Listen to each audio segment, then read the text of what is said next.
Hi, it's Matt McLachlan with a very special invitation to join me in Gallipoli. For the first time, my signature tour is going to Gallipoli, and in May 2025, we're going to spend 10 days walking in the footsteps of the Anzacs on the most iconic battlefields of this most iconic campaign. And joining me on this epic adventure is the one and only Peter Hart. You've read the books, you've listened to the podcasts, now walk the ground with Peter and me. Now, this is a one-off tour. It's the only tour I'll be personally escorting in 2025, and having Peter Hart with me just makes it all the more special. I have no idea if we will ever run this tour again, so don't miss the chance to join us in Istanbul on the 21st of May, 2025. Visit battlefields.com.au for full details, and I look forward to seeing you in Gallipoli. When it comes to weight loss, no two people are the same. That's why Noom builds personalized plans based on your unique psychology and biology. Take Brittany. After years of unsustainable diets, Noom helped her lose 20 pounds and keep it off. I was definitely in a yo-yo cycle for years of just losing weight, gaining weight, and it was exhausting. And Stephanie. She's a former D1 athlete who knew she couldn't outtrain her diet, and she lost 38 pounds. My relationship to food before Noom was never consistent. And Evan, he can't stand salads, but he still lost 50 pounds with Noom. I never really was a salad guy. That's just not who I am. Even through the pickiness, Noom taught me that building better habits builds a healthier lifestyle. I'm not doing this to get to a number. I'm doing this to feel better. Get your personalized plan today at Noom.com. Real Noom users compensated to provide their story. In 4 weeks, the typical Noom user can expect to lose 1 to 2 pounds per week. Individual results may vary. A Living History production. This is the Living History Podcast, broadcasting live across the airwaves.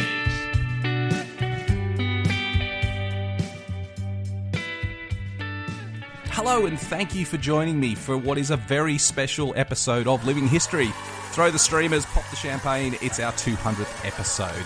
And wow, what an adventure it has been. I can't believe some of the things we've done over those 200 episodes. We've had an incredible range of talented historians come on the program to talk about very exciting chapters of history. We've visited historic sites, we've seen castles, we've seen ships, we've seen aircraft, we've walked through ancient forts, we've walked across a lot of battlefields.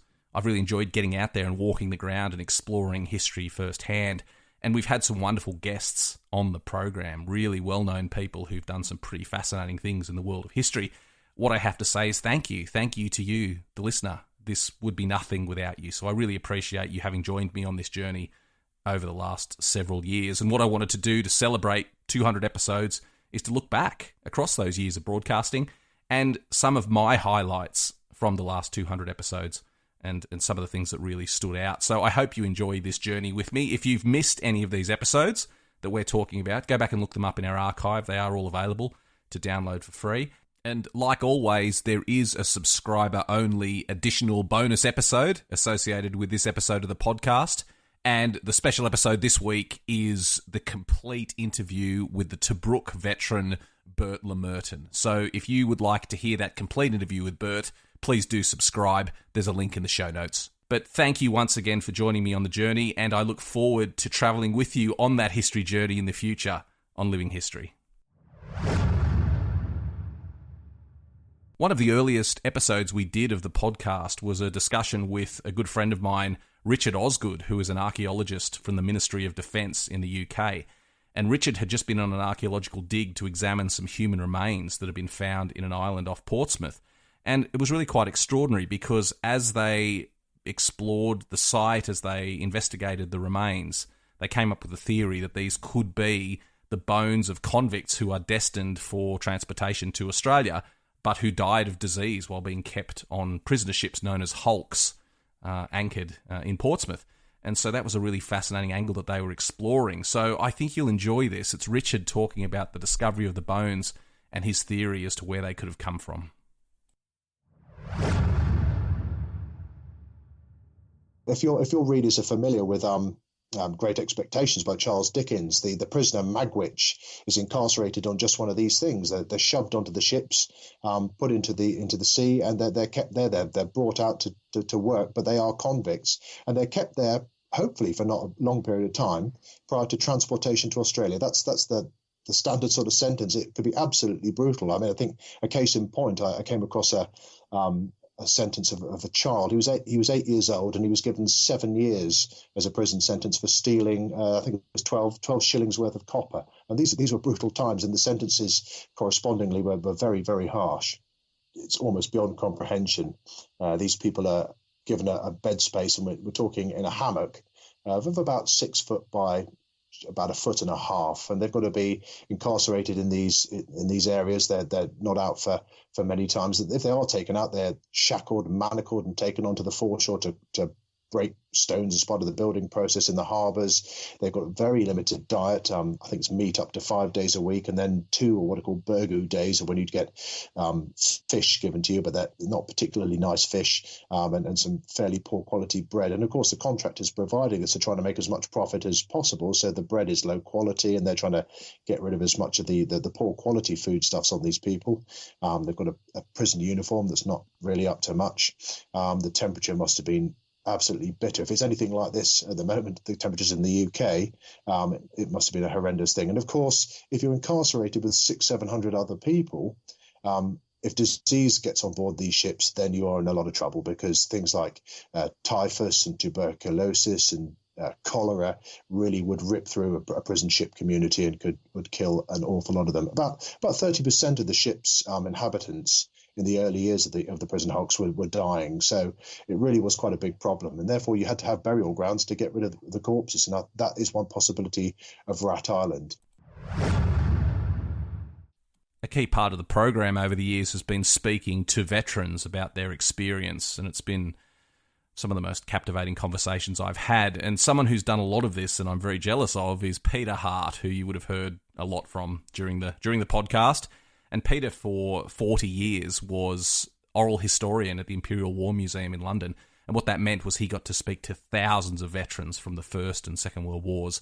And in the early days of the podcast, I was fortunate to sit down with Peter and hear him talk about that experience interviewing veterans, and also to play some audio of those experiences. So please enjoy Peter discussing the interviewing of veterans, and also listening to some of those veterans in their own words. Well, it was started too late in a lot of countries, so we started in the early 70s here, and we did 50 interviews on the First World War, and then we thought we'd done it.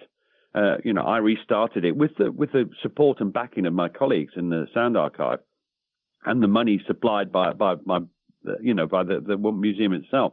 And we then interviewed more like 2,000 more in the 80s, and that was more appropriate. But we've done tens of thousands of Second World War ones, and they're now starting to be less detailed. They're now starting to be like the First World War ones. Some are very good. I did a 35-hour interview with a navigator from bombers operating out of Italy, and he was only in action about 6 months, but going through all his training, all the techniques he used, the aircraft he flew, he was mainly Stirlings. It was unbelievable. The guy was sat there, he was 94, but he was quite frail, but he had the determination to leave his story, and he name-checked every member of his crews, and he gave me a potted history of them, what they did, and if they were killed, he spoke about that, about when they were killed, and about how he felt about that. That to me was an amazing privilege to be able to interview that chap. Again, I haven't been able to give you an example from his work, but I think you can get my enthusiasm for it from what I'm talking about. And this man caught a burst of machine gun fire right in his bottom part of his body. And I can remember it because he jumped, an instinctive muscle movement. And I bet he jumped 5 foot in the air. I've never seen anything like it, almost like a circus turn. It must have been sort of some nervous reaction as these bullets hit him. He jumped in the air and dropped on the floor. And the bottom of his body was just swept away. And I can remember looking at a complete stranger and looking at this blood. And he was frightened. Remember, this is frightened. His eyes were terrified, and I can remember crouching down and trying to, console him. And I can remember saying to him, all this noise going around, and I can remember saying, "You're all right, lad, you're all right. Don't worry, you're not badly wounded. We'll soon have you away. You'll be all right. I reckon you've got a blighty." Soon you were back in and talking like this to him and trying to ease his fear, and while I was talking to him, I noticed the sun was settling on his eyes, and he was dead. He died in my arms. I've been fortunate during this journey on the podcast to get to speak to a number of veterans from the Second World War and later conflicts, and I wanted to bring you this one of the most special interviews I did. It was with a World War II veteran by the name of Bert Lemerton, and Bert had served in Tobruk, he'd served in El Alamein, he'd served in New Guinea, he'd served in Borneo. He'd served basically through Australia's entire Second World War experience, and I spoke to him in his home when he was well over 100 by this stage, but still so sharp and had so many gripping tales to tell from his service during the war. So it was a real privilege to sit down with Bert and hear his account, and here he is talking about the darkest days of his war experience during his service in Borneo. The worst, I think the Ream Road patrol probably was the one that affected us most, because we were working in territory that we were familiar with from training, but which was totally different to what we had been dealing with in the Middle East. And it was a bit tricky in the sense that you didn't know what was in front of you. We knew that there were enemy because it was pointed out to me, the smoke from their cooking camps. So that was the first place I engaged. And then we were fired on from the rear by mortars, and we, at that time, we'd already packed up and we were preparing to leave. So they fired on us from the rear, so we simply pulled the mortar off the Jeep and loaded it up into the middle of the road and engaged from a point on which was on our right behind us when we're looking back to where we were going headed for home, and we engaged that. Then we engaged on the left, which is also engaging us from behind, so that at that particular point somebody sighted one of our rounds dropping directly onto their mortar, so we considered that a kill because they didn't fire again anyway. Those were tricky situations because we were unprotected in a sense, up in the middle of the road firing a mortar and being engaged from what was initially our rear, and fortunately the bombs from that mortar were dropping down the side of the hill, so they were below the level at which we were. But, that one was the most frightening from a point of view of closeness to the extinction.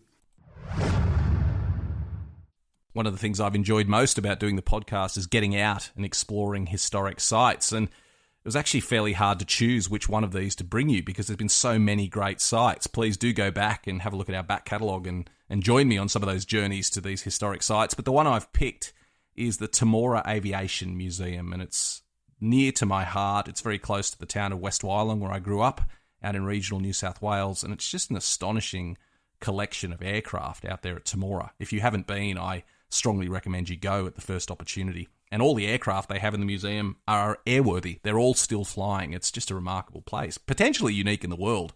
There's not the same collection of these aircraft anywhere that I know of. And so it was great to go out there, see the aircraft, go behind the scenes and see how they were maintained and kept airworthy. And here is one of the curators talking to me about the Gloucester Meteor. Probably not the first plane you'd think of in the company of Spitfires and Hudson bombers and all sorts of things, but it's just a fascinating story about the Gloucester Meteor, one of the first jet aircraft employed by the Allies at about the time of the Second World War. So please enjoy this clip from the Temora Aviation Museum. We're standing in front of a Gloucester Meteor F8. The Gloucester Meteor F8 was the first jet-powered aircraft on the Allies' side to see military service. The Gloucester Meteor F8 was flying in World War II, and one of its roles was in the interception of German V1 missiles. The German V1 missile was a flying bomb, and the Gloucester Meteor, being a jet-powered thing, could actually intercept them and deflect them off course. They were a pilotless aircraft, the V1 was. So the pilot of the Gloucester Meteor could actually, by using his wings under the wings of the flying bomb, deflect the V1, and hopefully then it would have fallen on a less populated area. But this particular one now, the F8 that we're looking at, is called Hailstorm. And it is in honour of a guy called George Hale, who came from Tasmania. And I'm now looking at the side of the aircraft with a map of Tasmania on it and the word Hailstorm across the map, and underneath are silhouettes of 2 Russian-built MiG-15s. In 1953, George Hale was involved in what I believe to be Australia's last air-to-air dogfight, in which George was talented enough, fortunate enough, lucky enough, or perhaps a combination of all three, to engage 2 Russian MiG-15s and to make a definite kill on one of them with a possibility on the other. George, when we restored this aircraft, was still alive, so as with the case of the Mark 8 Spitfire, George was invited back here to relive a little bit of his past and to reacquaint himself with an aircraft of the type that he flew in Korea. Currently, this Gloucester Meteor F8 is the only surviving F8 Meteor left flying in the world. Someone who's a great friend of the show and has done quite a few interviews with us over the years is the one and only James Holland. What a fantastic historian he is, particularly about the Second World War. I think he knows more about it than just about anyone. If you haven't heard his podcast with Al Murray called We Have Ways of Making You Talk, do go and check that out because it's one of the best World War II podcasts out there. But James is a good mate, and he's come on the show several times to talk about a range of topics. Again, hard to choose which one to bring you this time, but I've decided to go with North Africa because it's a topic close to James's heart. He's done a lot of work on it, and it was just a really interesting chat I had with him about the North African campaign.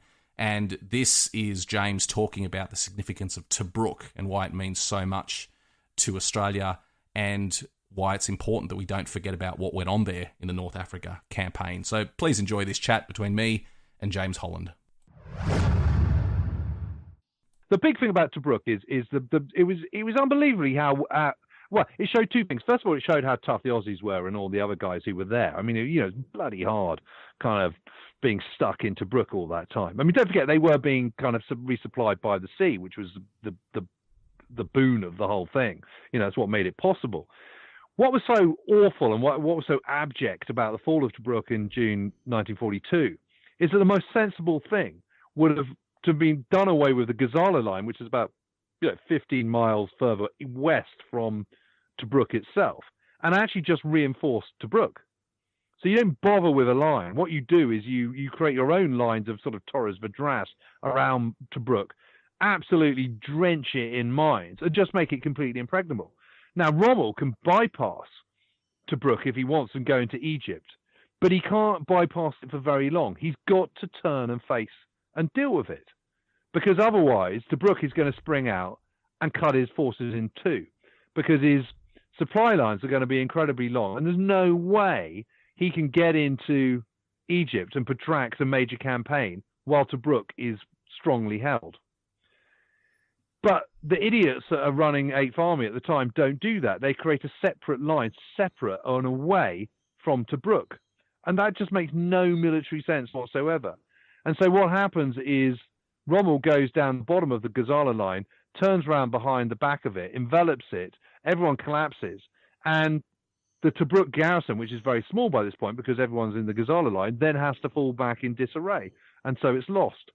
And it's so shameful because, of course, the Aussies and the others who are defending Tobruk for much of 1941 do so brilliantly and show how one can defend a place like that. So for it to suddenly collapse in June 1942 is really bad. So I think the Australians are rightly proud of Tobruk, but you should also be rightly proud of what they do at Alamein, which is really, really phenomenal. I mean, that is just brutal infantry operations in incredibly tough conditions, and they just keep going. And they're the ones that kind of push further than anyone else on the main northern thrust. So I think you should feel really proud of both parts, really. And I think you should feel disgruntled. I think Aussies have got right to feel disgruntled about what happened at Tobruk in the summer of 1942. In 2015, I was fortunate to take a large group to Gallipoli for the centenary. We took about, I think, 2,000 people with our tour company, Matt McLachlan Battlefield Tours, to walk the ground of Gallipoli for the centenary. And during that experience, I got to know someone who I'm sure you have heard of, and I'm sure you know his work very well. It's Eric Bogle, the folk singer who wrote the iconic The Band Played Waltzing Matilda about the Gallipoli campaign. And I was absolutely privileged to take Eric to Gallipoli for the first time. He'd never been. He wrote this song in the 70s, and he'd never been to Gallipoli. And the first time he came was with us to commemorate the centenary. And I got to become good friends with Eric, and we both lived in Adelaide at the time, and so we spent many nights together with probably a few too many beers or whiskies, just talking about life and the experience of history and war. And one night I took my recorder with me, and I convinced him to sit down and have a chat just about the origins of his songs and what they mean to him, and then to perform a few songs as well. So it was a remarkable evening. So I hope you enjoyed this. This is Eric talking about The Band Played Waltzing Matilda and how the song came about and how he now views it all these decades later. It's a careless song. I think it's an honest song. If any future people, when I'm dead, criticise my stuff, if they agree that my songs are honestly meant, if lacking somewhat in talent, then I'll be happy enough. Matilda was an honest attempt for me to try to say, this is bullshit, matey. All these young boys are dying for nothing. What are we doing across there,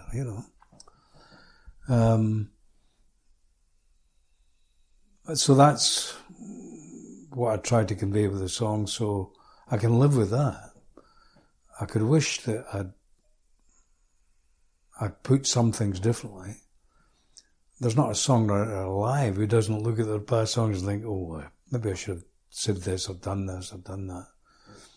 No such thing as a perfect song exists. However, having said all that, I can live quite comfortably and proudly with the song. The fact that it's come to mean so much to a lot of people, including veterans, which really pleases me. That's what gives me impetus to go on with it, if you like. I wasn't there.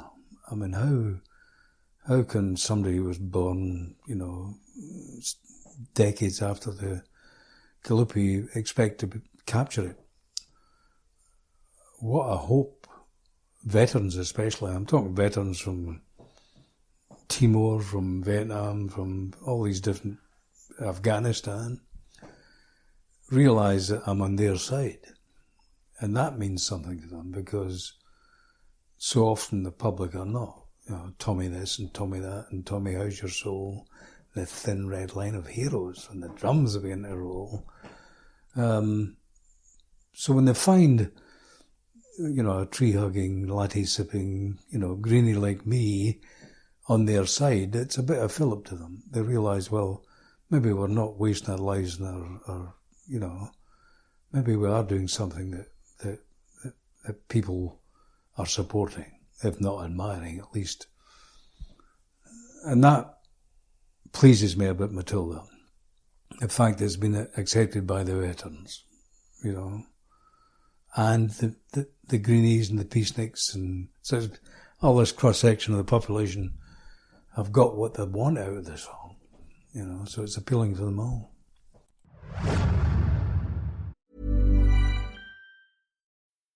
When it comes to weight loss, no two people are the same. That's why Noom builds personalized plans based on your unique psychology and biology. Take Brittany. After years of unsustainable diets, Noom helped her lose 20 pounds and keep it off. I was definitely in a yo-yo cycle for years of just losing weight, gaining weight, and it was exhausting.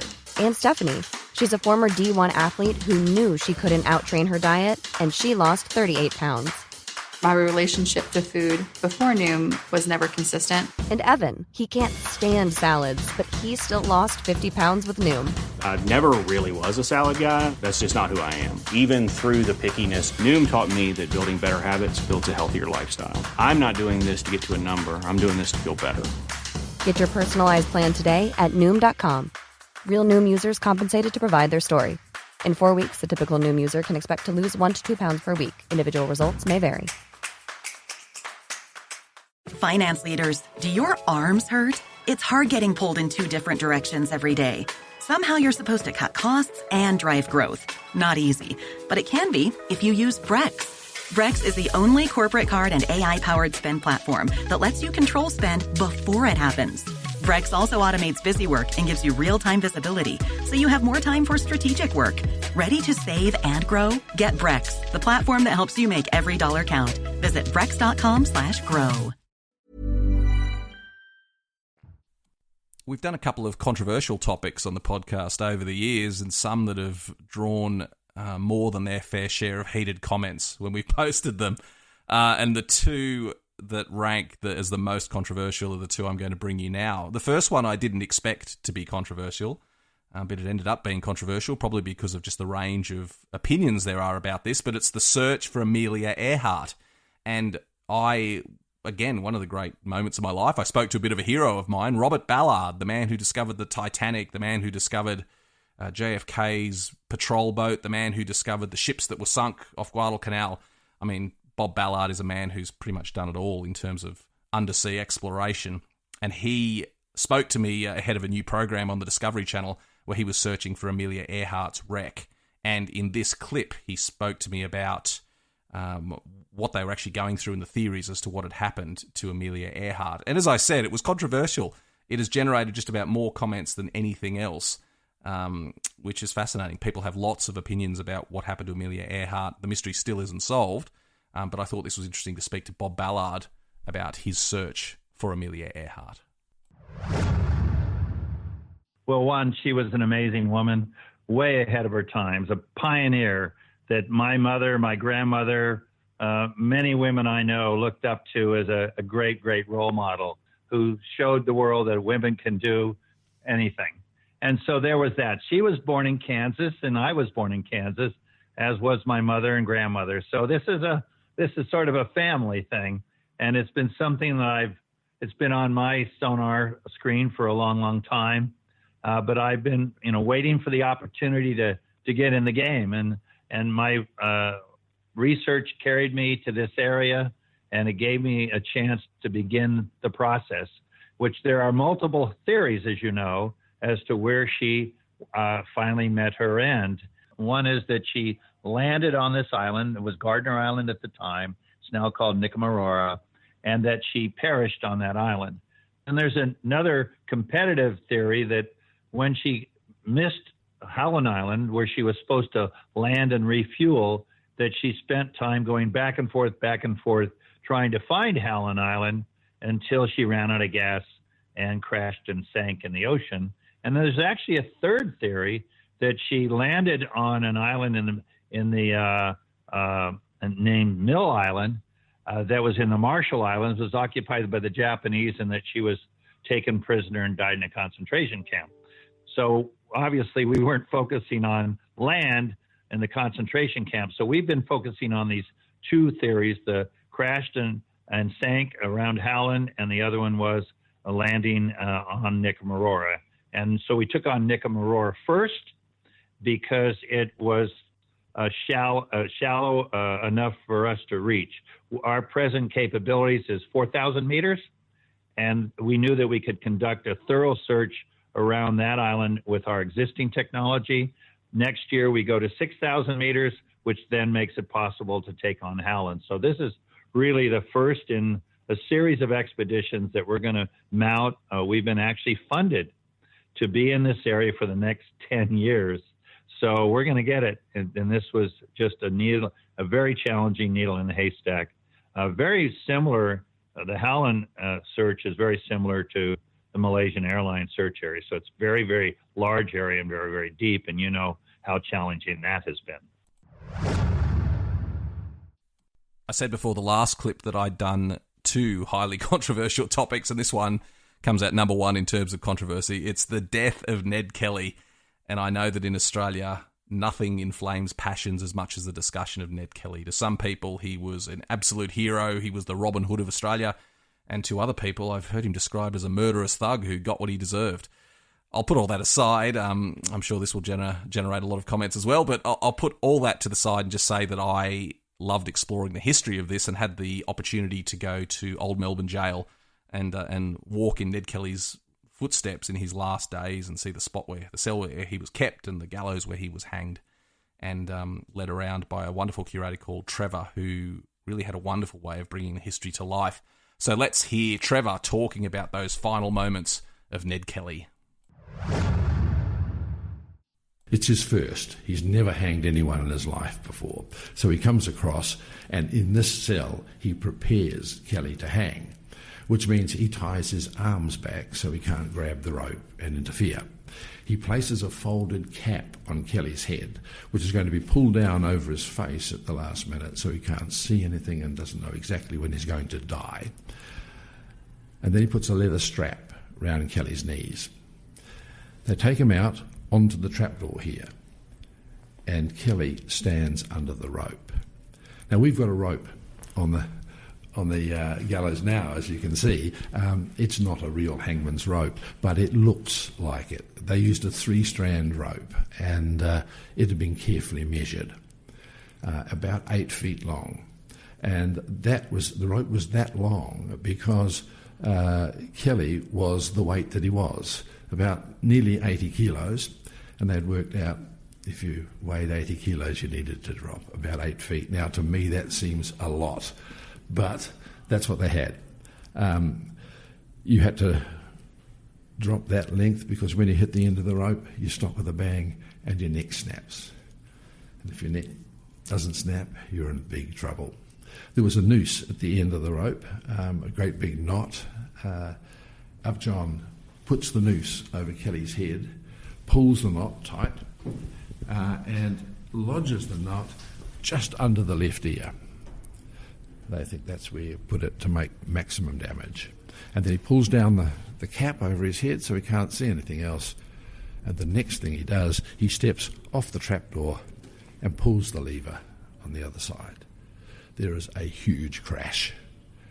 And this wooden trapdoor on the floor just drops open. Kelly plummets down, hits the end of the rope, stops with a jerk, and his neck snaps. He's instantly unconscious. He doesn't feel another thing, but of course that noose keeps tightening around his neck. It stops blood getting to his brain and oxygen getting to his lungs. And in a couple of minutes, it's all over. Ned Kelly's dead. I've been privileged to speak to some really wonderful guests over the years, and some pretty big names have graced us with their presence, and I'm extremely grateful to all those people who've come on. So I wanted to bring you a few of these special guests that we've had in the years over the podcast. And the first one is someone who I'm sure is no stranger to anyone who loves their history, and particularly their history podcasts. It's Dan Carlin, and Dan's Hardcore History is probably the most popular history podcast in the world. And it was just a real privilege to speak to him about what he had coming up. Now, interestingly, this was just before the coronavirus pandemic, which I'm sure we all remember. And so it was fascinating. Dan had a new book out about the end of the world and the disasters that could befall mankind. And he spoke specifically about the risk of a pandemic. And little did we realise at the time that we were only a matter of months away from lockdowns, vaccinations, and all the other trials and tribulations of the COVID pandemic. So it was a fascinating discussion. I didn't realise how insightful it would be until after the fact. But I hope you enjoy this discussion with Dan Carlin. Well, it actually is sort of like one of those ink blot tests that a psychiatrist might give somebody in the old days, because my editors said to me, surely you have a lot of things in the files. Go back and see if there's any connecting threads to them. And it's funny because when I do these podcasts, I do them individually. I don't think about them as having any broadly connecting themes. So I was going through my old work going, holy cow, I'm really interested in the end of civilization. I'm really interested in these recurring challenges that force human beings to adapt and respond. And so that's kind of what the book is about. So it has a couple chapters that broadly, I would call them loosely connected vignettes, by the way, rather than anything that makes a concise argument, because I'm a podcaster who deals with questions, if that makes sense. You've heard the show. I don't give answers. I'm not qualified to give answers, but I deal with these questions that have always fascinated people. There's some of the deep, why are we here kind of historical questions. And in this book, we try to look at circumstances where those questions have come into play and then ask how we might respond if the same thing happened to us. And many of these same things that we deal with are recurring human challenges. And it's almost weird that we haven't had to deal with them in a while. So, for example, take disease or pandemics or black plagues or Justinian's plagues or any of those things that throughout human history is part of the human condition. Well, we really, with some notable exceptions, don't deal with that anymore, or haven't dealt with them lately, or don't deal with them in most of the world anymore. So I love wondering about the question of recurrence. Is this a recurring human challenge that we have banished forever because of modern medicine and all of the things you and I have been talking about? Or are we just in an intermediary period between terrible pandemics and we're going to see this again? And if we see it again, can we learn anything from other times when it's been around? And so the book kind of looks at those. So we have pandemics, we have systems collapse, like when the end of the Bronze Age happened, and for no apparent reason that anyone can absolutely finger, an entire system, a interconnected world went down. So we look at that and ask, could that happen today? What would it be like if it did? And what might have done it? So the book is about recurring human challenges and our ability to adapt and evolve to deal with them. It's hard to pick a favourite of all the guests we've had on the show, but this one is certainly up there. It was a rare privilege to speak to him. I'm talking about Charlie Duke, the 10th man to walk on the moon. This was part of our special series commemorating the 50th anniversary of the Apollo moon landings, and what a treat. I was expecting that when we put this podcast together, we'd get an engineer who'd worked at NASA or someone who'd swept the launch pad or something before the rockets took off. But my wonderful producer, Jess, did a brilliant job and got me Charlie Duke, the 10th man to walk on the moon, one of the NASA astronauts in the Apollo program, and what a privilege to speak to him from his home in Texas. He was a wonderful man who had a lot of fascinating things to say, not just about the moon landing, but also about his career as a test pilot and a naval flyer. And so just a great bloke to talk to. I was very lucky to have him on the podcast. It was one of our most popular episodes, unsurprisingly. So please enjoy this look back with Charlie Duke describing that experience of touching down on the moon. We were so excited. I was like a little kid at Christmas and birthday all rolled into one. I didn't have any fear that I was going to sink out of sight, of course. I was number 10 on the moon, so I just jumped off the ladder and onto the footpad and jumped right onto the moon and started just having this extraordinary 72-hour experience. I felt right at home. I was excited. I was in awe. I was in wonder. The moon was probably the most dramatic terrain that you could possibly imagine. Nothing like it on Earth at all. And so you're there looking at this gray surface that's covered with this very, very fine dust like powder. And so everywhere you walked, you left your footprints. You looked off at the horizon, and the moon was very bright everywhere you looked. But at the horizon, it turned to instant darkness since there's no atmosphere. And you look up into the sky, and the only object you could see was the Earth. But for us, the Earth was right overhead. And as you look up in your Apollo helmet, you can't see up straight up. So we couldn't see it. But the rest of the sky was just this blackness. And, of course, the sun, but it's so bright you don't look at it with just the sun visors we had. They were not capable of looking directly at the sun. It was really dramatic, rough terrain, cratered, hilly, just a dramatic. And I kept thinking, nobody's ever been here before. I'm on the moon, and nobody's ever been here before. John and I are the first. Program is a historian who, again, needs no introduction. Dan Snow, probably the UK's most famous historian. And Dan's been a great supporter of the stuff we've been doing here on Living History. He's made his time available quite often. He's a really great bloke and someone who's a great supporter of the show. I love everything Dan is doing. Check out History Hit if you haven't already. A great podcast, a great dedicated subscription TV service that Dan launched. So he's a great historian. He brings some great stories to life. So check those out on History Hit. But I was happy to have a chat to Dan just about his journey to this point. And I wanted to speak to him particularly about some of the flack that he cops. I just referred to him as a historian. I use that term because he's someone who brings history to life. But there was a campaign for a while basically headlined that Dan Snow is not a historian and giving him a really hard time. So during an interview I had with him, I wanted to raise that issue and just find out his take on it. And he was very open with me about how sometimes those remarks were quite cutting, but how he strove to rise above them. And it was a fascinating chat, and I think you'll enjoy this excerpt. So let's hear from Dan Snow.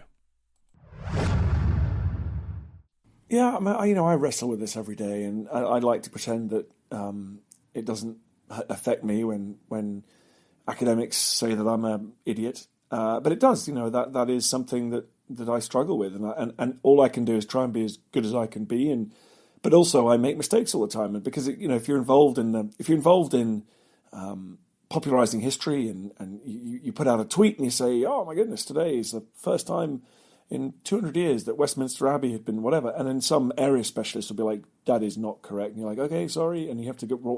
But and then so if people are looking, scrutinizing you the whole time, I give them plenty of ammunition. I mess up and I apologize and I move on and I try and do a better job next time. So, but I do feel that the greatest historians of the world are the ones at universities who are working away on these extraordinarily ambitious. I had a historian the other day writing a history of British democracy on the podcast, and he's just, he's a legend. I guess my other thing is I'm here to try and multiply the impact of those guys. I mean, my podcast has got women and men from academia on it the whole time. 20 minutes, half an hour, 40 minutes, unedited, listened to by millions of people a month. I hope that I'm doing my bit. If it's not just me. It's not me ranting into a phone and then broadcasting my version of history. I hope that I'm able to celebrate some of the greatest work that's going on at the moment by historians. And when great big books come. I mean, I have a range of people on the podcast, from veterans to popular historians to tour guides to academics. But I hope I'm celebrating them and helping amplify their work.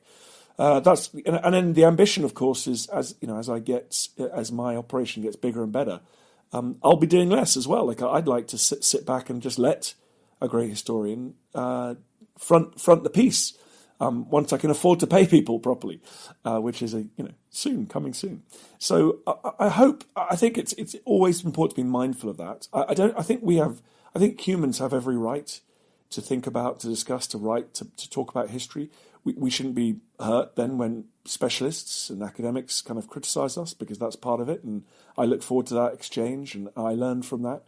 But I defend the right of people like me and you to get out there and go and visit Anzac and go and visit the Kokoda Trail and talk about our experiences and share some of that content. Like there can't be an exclusivity to it.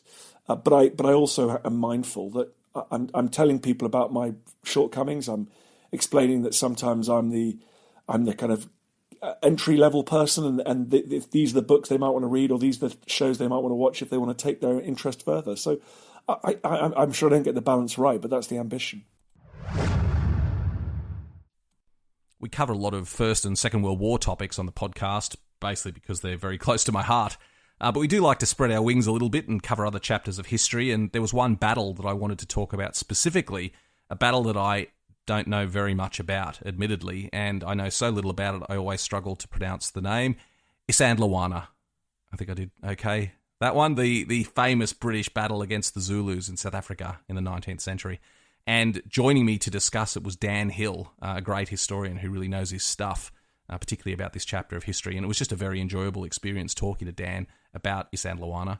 And I think from an Australian perspective, somewhat overlooked, but it was a popular episode as well. A lot of people tuned in to hear about this. Again, a lot of controversial remarks on social media and comments on the podcast, but that's great. That's why we're here. We're here to hopefully encourage discussion, and this episode certainly did that. So let's hear from Dan Hill talking all about Isandlwana. When it comes to studying a particular battle, it's fascinating because actually the last moments of the British squares in and around the battlefield, of course, there are no British accounts because not one single man survives from that period. That being said, there should be, by rights, thousands of Zulu accounts, and whilst there's no written tradition at that time in the Zulu culture, there is a strong oral history tradition, and that tells us about the final moments and actually what happens to those men in those squares in the shadow of Isandlwana mountain itself. And two people stick in my mind. One of them is a man commanding C Company of the 1st Battalion, 24th Foot, a man by the name of Reginald Younghusband. And Younghusband is probably one of the last formed bodies of troops on Isandlwana mountain at the end of the battle. And the reason being that he manages to break off from this terrible fighting that's going on. And he actually scales Isandlwana, this high prominent rock out in the middle of this plain, and manages to get about 50 of his blokes to put their backs against the mountain itself, which at least protects them on one side. And they put up some pretty stiff resistance, firing off the last of their rounds until eventually, inevitably, they run out of ammunition, which means you have men and bayonets, and there's only ever going to be one outcome. But there's a really touching kind of Victorian moment in this episode, which is just as very strangely, just as an eclipse that day is reaching its height, which actually gives the Zulu modern name of the battle, the Day of the Dead Moon. Just as that's happening, Younghusband reportedly, knowing that this is the end, goes along the line of his men, his 50-odd men lined up against Isandlwana, one by one shakes their hand. And just as he's finished that, a Zulu account from a Zulu warrior there says that he draws his sword, whirls it around his head, and as a group, this 50 or 60 exhausted and terrified men charge down into this mass of thousands of Zulus and put up a few seconds of fight before finally they're overcome. I mean, that's a really powerful image for me, that. What incredible bravery, but bravery on both sides. In addition to military history, one of the topics that really excites me in the history space is music, the cultural impact of music, the history of music, particularly modern music. And I'm sure you've heard my podcasts about the Beatles and my numerous social tweets about walking in the footsteps of these famous acts. And a fantastic movie came out a few years ago called Echo in the Canyon, and it was about the 1960s music scene in a very specific place, Laurel Canyon in Los Angeles. And it was a great documentary. It was hosted by Jacob Dylan, Bob Dylan's son. It was directed by Andrew Slater, who was responsible for the project, and he was formerly the president of Capitol Records in Los Angeles, so a man who knew a lot about music. This was his debut as a director, and he did a fantastic job. He brought together a lot of those musicians that were there during the 60s to tell their story. And I tell you what, some of the stories that came out were quite revealing. Go and check it out if you haven't seen it, Echo in the Canyon. But in the meantime, here's Andrew Slater talking about his inspiration for the songs in the film. It begins with the electrification of, folk music. And, part of the process is, okay, what songs, can you identify that have the narrative, which is, if the film is going to be about the echo of people's ideas and creativity, then what influences what? And so while you could certainly say, oh, well, let's take Good Vibrations from the Beach Boys, to me, I don't think anybody needs to hear another version of that. That's probably one of the quintessential 60s singles, may even be, the singularly best California song of that period.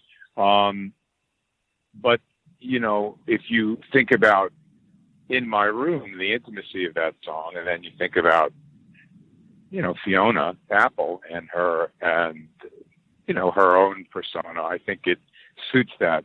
But clearly, with Bells of Rhymney by Pete Seeger, George Harrison hears that song that Roger McGuinn electrifies, and he writes If I Needed Someone, which goes on Rubber Soul, which Brian Wilson hears, and he does Pet Sounds, which the Beatles hear, and they then make, Sgt. Pepper. And so I just feel like that was the kind of basis for the tentpoles of what we were doing. One of the most popular episodes we've done in recent years was not about military history at all, but about colonial New South Wales, and of all things, a hangman, a man who was an executioner in the early days of the colony by the name of Nosy Bob, so named because of some sort of accident or disease cost him his nose. So he certainly stood out in a crowd, I can tell you that much. But a fascinating book was written about him by Rachel Franks, which was called An Uncommon Hangman, The Life and Deaths of Robert Nosy Bob Howard.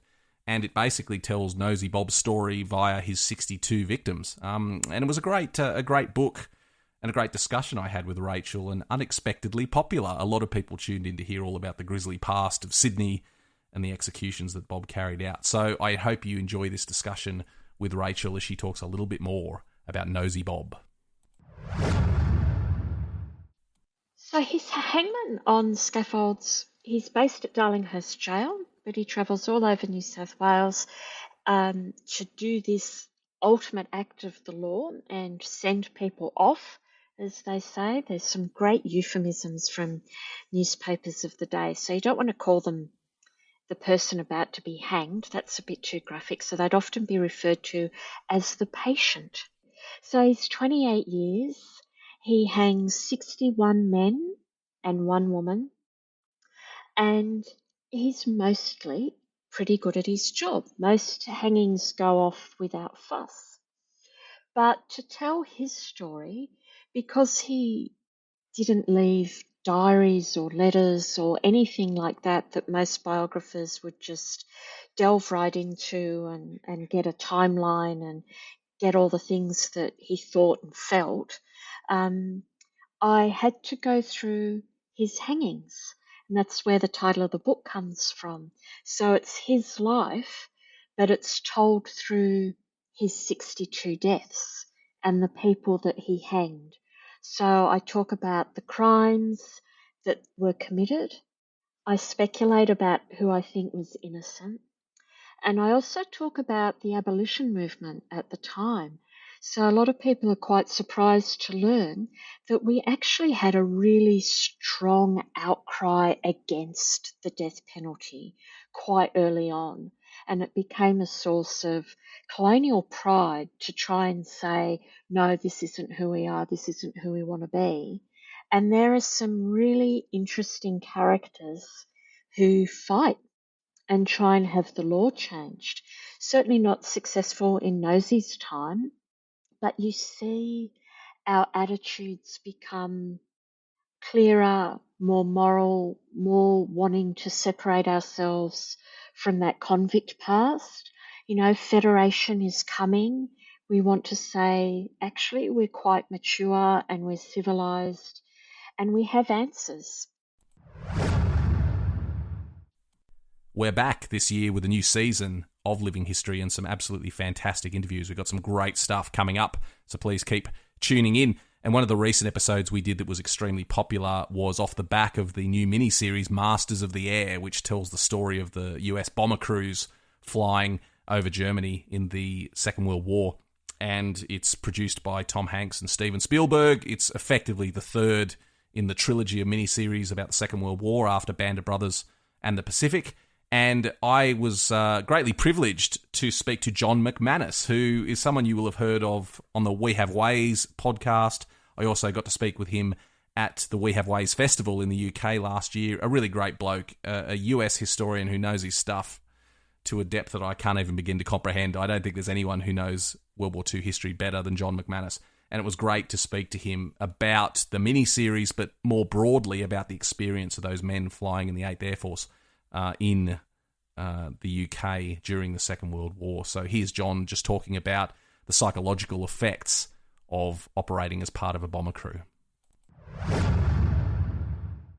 I mean, the psychological effects were so profound, so enervating on so many levels, because, I mean, for lack of a better way to put it, in the Army Air Forces, in the 8th Air Force too, you had hope, I guess, because they gave you a tour of duty.